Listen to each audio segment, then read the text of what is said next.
My name's Ian Fox, and I'm joined as always by my best friends Joe and Brett. Welcome to the Pick to Push podcast. We have the Royale coming up in 2 weeks at, you know where, WWE Elimination Chamber, and that's where our number one contender, Dabber, will go up against the newly crowned champion, Jared Holmes. This week, we continue to question why we still do Raw vs. AEW. We talk about who, very obviously, is Chris Jericho in a mask with El Grande Americano, and we have a Jomo for you. Joe is doing a promo. You'll find out why. You'll listen to how awesome it is, because it is amazing. Stay tuned. Let's go. Pick the push. Call it sharp, call it clean. The push. No half steps, no in between. The push.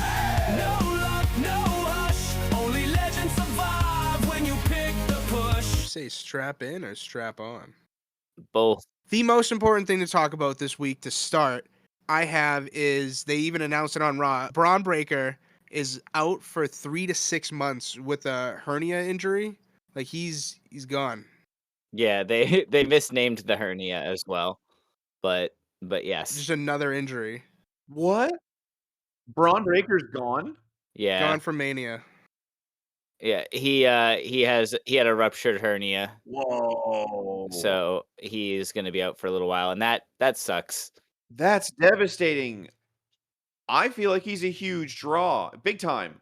They were pushing him right after Seth. Like, Seth got injured. Now he's injured. Why do there's so many injuries? Like, it's just another one added to the list at this point. They knew before the Rumble that he was going to be out for a while. The next thing I have, going back to last week, Andrade had a bunch of supermodels, like, in his corner when he was wrestling Kenny. They're all OnlyFans models. All right, well, the internet says IG, and that's fine. One of them posted on their IG, here we go. Oh, I saw this. She just took a picture of Kenny and says, LMAO, so fake. And I'd just like to address that real quick. And I'm going to make it short and sweet. You know, I'm not going to be too mean. But she's a dumb whore. And the only fake thing is her tits. There you go. I saw that picture of her saying that was fake. And I was like, excuse me, ma'am, that you didn't need to be there then. And it is still real to us. Boom. All right, so for Raw this week, I have technically 2 things. You guys were really upset about this Jey Uso missed kick, so I felt like that needs to be brought up. I missed the beginning, so I didn't see the kick at all. Oh my God, all of them were awful. Felt like Jey Uso wasn't performing very well at all throughout the match. Clumsy and mistimed. And then, was it Otis was diving in for what was supposed to be a kick, and Jey just whiffed it like he'd never wrestled a day in his life. Did they miss more than one? I heard there was one in particular that was very bad. Yeah, there was one he didn't even come close. It was Otis, right? He was trying to kick Otis in the head and just fucking whiffed. I couldn't even tell you who he was trying to kick at this point. I think it was Akira Tozawa, actually, right in the beginning. And Akira was like bent sort of backwards because he had just got hit with something else. And then Jey Uso went to hit him with the super kick and just like super missed. Like, not even remotely close. If there was a goalie in a goalie net, he's hitting like top right corner. He's hitting like the post. Like, he's not even like, you know what I mean? Like, he's not even coming close to putting it over the goalie's shoulder. He's like fucking up in the corner, hit the Huge post, whip. like whoopsies. Even like Tozawa kind of looked at him like, I don't even know how to sell that. Like, that was like, he's like, and he kind of like fell because he's like, I don't like, what do I do? You missed so poorly. I don't know what to do. I don't know what's up with Jey, but he is fucking not wrestling to his ability, and it's scary. I'm afraid he's either gonna hurt himself or hurt someone else. Just doing something dumb. Like, he's in his own head since he feels like he probably should be a main eventer, I guess. I don't know. I don't know.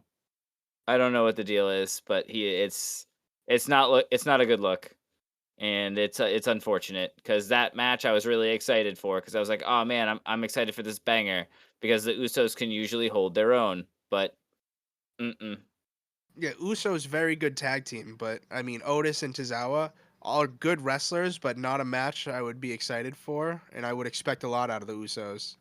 I really liked Otis and Tozawa. I was gonna say Otis and Tozawa are some really good wrestlers that I feel like do not get the appreciation that they deserve. Yeah, I just don't care for them as a team. Like it's just they're like a mashed together team that I don't care. Individually, maybe. Yeah, it's weird. It's a weird team, but they're great single stars. Joe called it first that it would be El Grande Americano versus El Grande Americano at Mania in a mask versus mask match. I do think that that is going to happen, and I would enjoy that. I really, really need that to happen, and they're dumb if they don't. I mean, they have to demask original, right? I don't care who. Both. None. Just keep it going. None, and then add a third one. Yep. If they just unmask blue and red, Nope, they don't unmask any of them.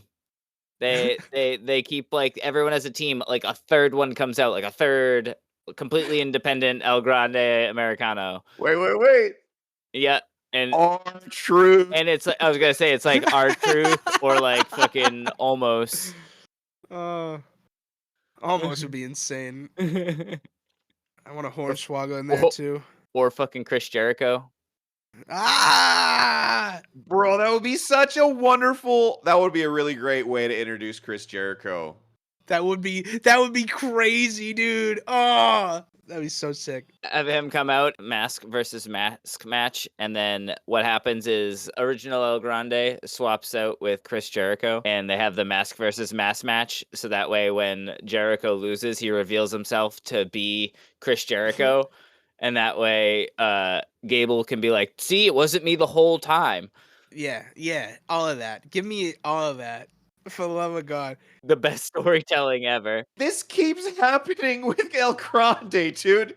We keep having these amazing ideas about what they should be doing with him in plot lines, and then we get nothing. They listened. We got one, and then we were like, "We want more El Grande," and they were like, "Okay," and they gave us another one, and then another one, and then another one came back. El Grande was dead to me. I did not give a shit at all until like we had this conversation, and I'm all the way back, like completely, all the way. Right? If it's Jericho, yeah, please, just please.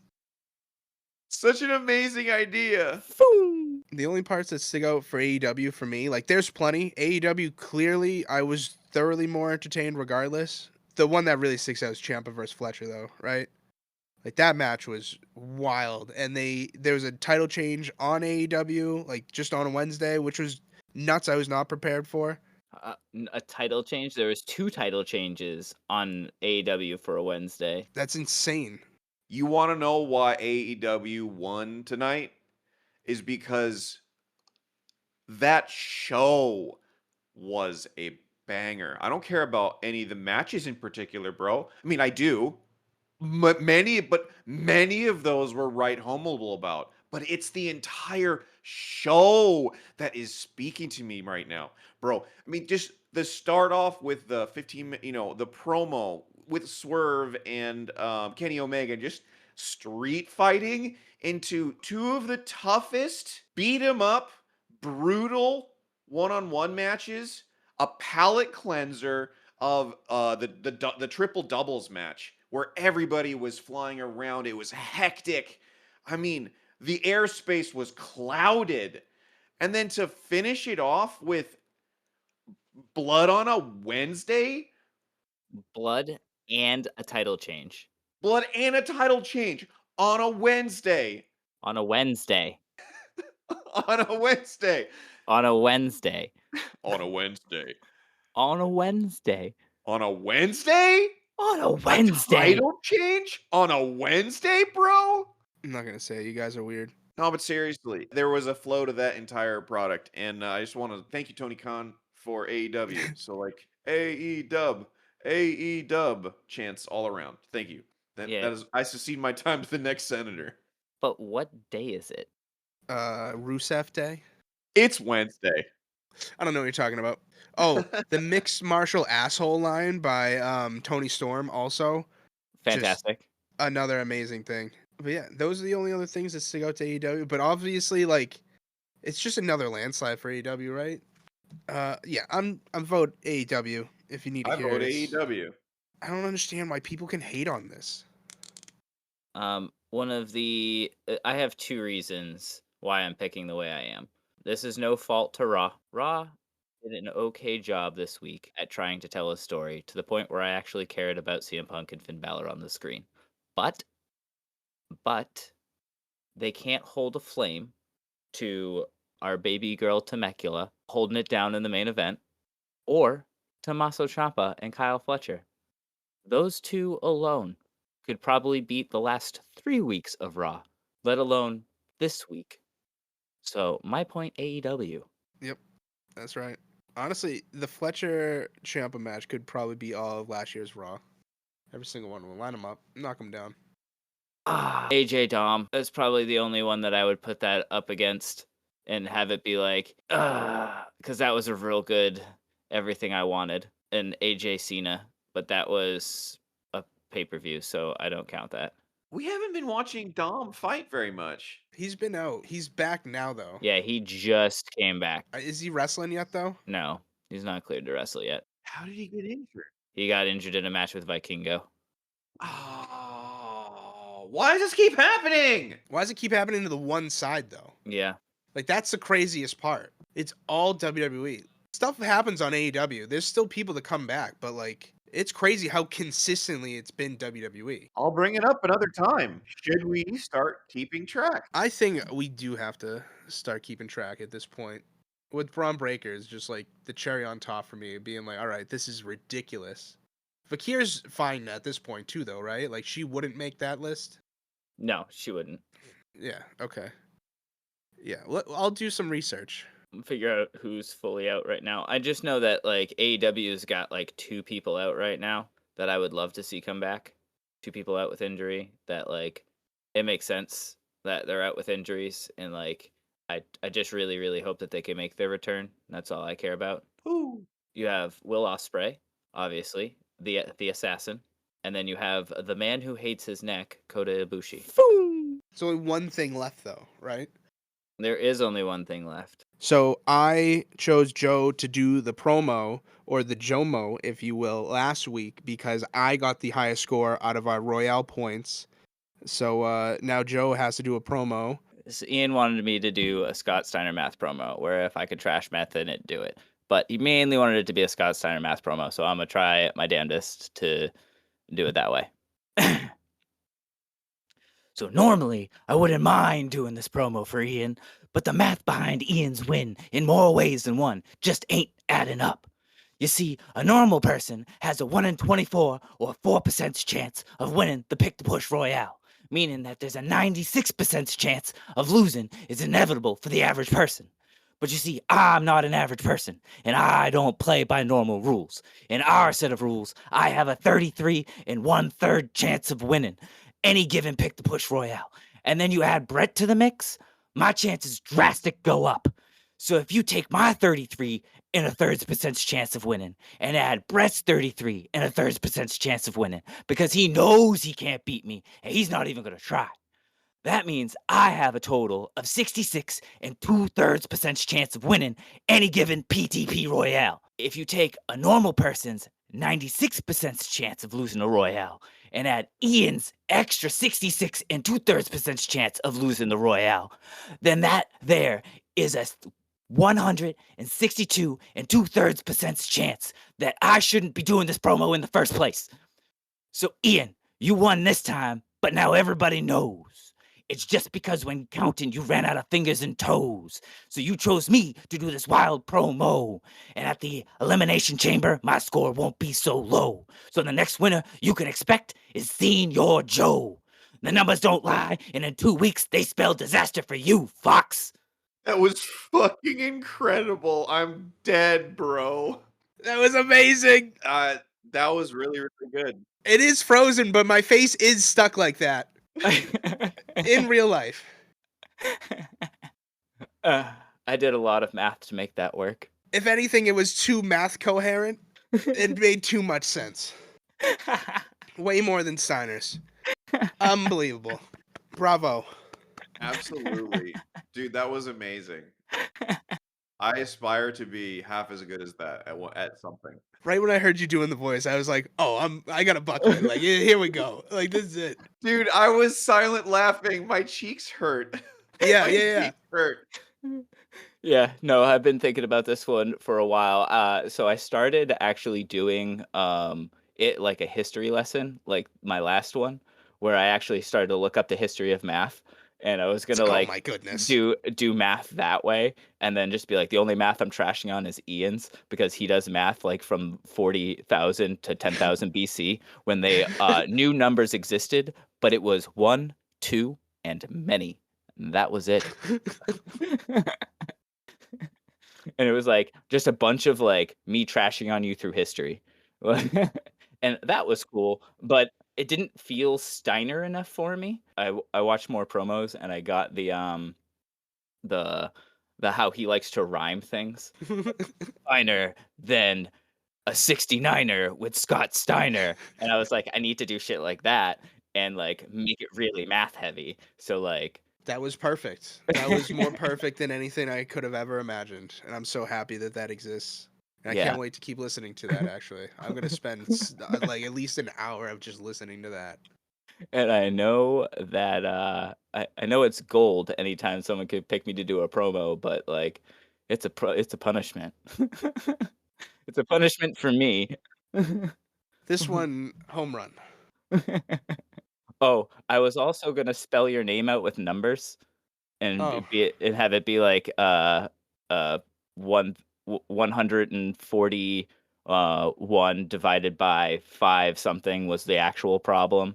It was spelt out Ian's ass, in the calculator, but so, like, that would have been I was good. like, "Oh, it'd be better if that was, like, a visual thing and I could type it out and, like, and show it," and I was like, "Nah, that one wouldn't be good either." I had tons of insults, and that's where I landed, and then I figured I had to end it with the numbers don't lie.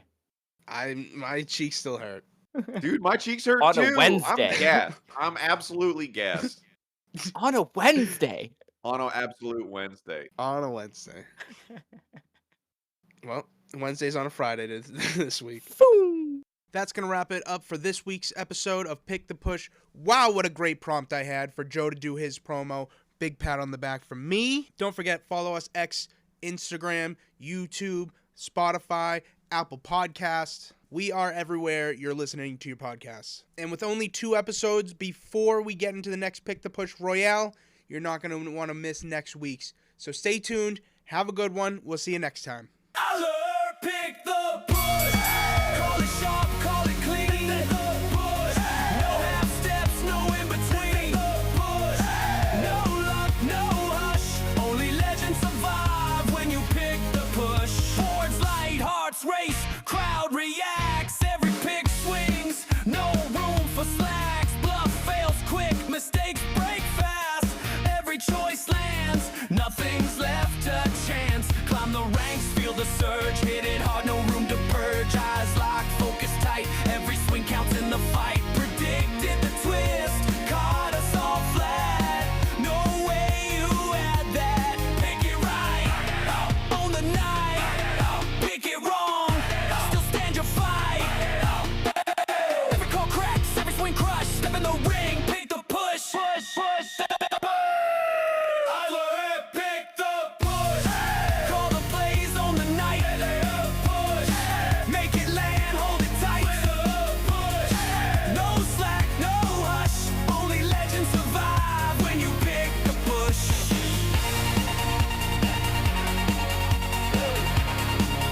When you pick the push.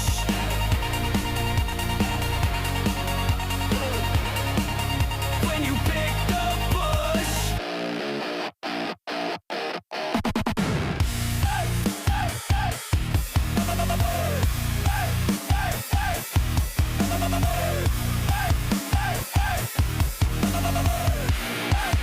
When you pick the push. Bro, that Jericho MJF video you sent over just made me really happy on the inside and also so hungry. You're welcome. I wasn't expecting the hungry part.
I've been reading about Jimmy's this whole time. Honestly, I didn't hear a word you guys were saying. Stupid, dumb whore.